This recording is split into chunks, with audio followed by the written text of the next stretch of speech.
Prince Harry will be taking a back seat and let Meghan Markle take a leading role in the presenting of their podcast, a royal commentator has claimed. Royal expert Neil Sean claimed that Prince Harry has taken a back seat as an executive producer to leave Meghan Markle take charge of the agenda behind their upcoming audio projects. The Duchess of Sussex is reportedly preparing for a new podcast focusing on various topics from entertainment to world news. The pair struck a multi-million deal with Spotify last year but have so far only produced a short Christmas promo ahead of Christmas 2020. Mr. Sean told his YouTube channel Neil Sean's Daily News headlines, "Harry and Meghan's Archewall audio team are now allegedly fully complete.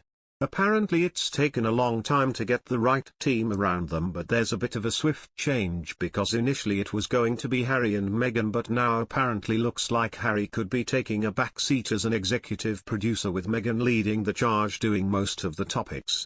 Now apparently they're going to be debatable topics of the day, everything from entertainment, showbiz, politics, world news, empowerment, you get the picture, and the one thing that I do find interesting is it's going to be very difficult for her." The Sussexes signed a $18 million Spotify deal in December 2020 to produce the programs and series. The duo released a trailer with Harry introducing their new collaboration to the world, saying, "That's what this project is all about, to bring forward different perspectives and voices that perhaps you haven't heard before and find our common ground." About the first 35-minute podcast episode, Meghan said, "We're talking to some amazing people. They're going to share their memories that have really helped shape this past year, which has been, as we know, a difficult one for everyone."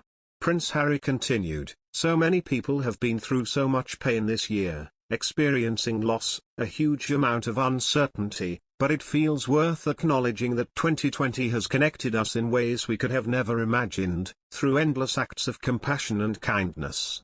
Media lawyer Ian Penman said, "It would not be an unfair assumption that perhaps their popularity was not as great as maybe they or indeed Spotify initially felt. I think you could draw a conclusion that if Spotify haven't exercised the option on the next episode of the podcast, then maybe they did not have the popularity that either Meghan and Harry expected or indeed Spotify anticipated." He told Express.co.uk, "It's famously the case in music deals, this goes back decades, that when people talk about a large deal, like Robbie Williams signing a deal for £15 million or something, it does not mean he gets £15 million on day one. So the problem you have here, I would imagine, is that when they talk about an £18 million Spotify podcast deal, it probably means that they have signed their first product, in this case, a podcast. They then have many, many options for further products. All those options are in Spotify's favor. Make no mistake, they're not in Meghan and Harry's favor. If all those options are exercised, and we don't know how many podcasts that relates to, it may be that the total money spent by Spotify is £18 million. So, have they lost any money today? Probably, not a penny." When recalled how Prince Harry and Meghan Markle acted towards each other during their wedding, she observed their body language and remembered how their love for one another was greatly showed during the ceremony.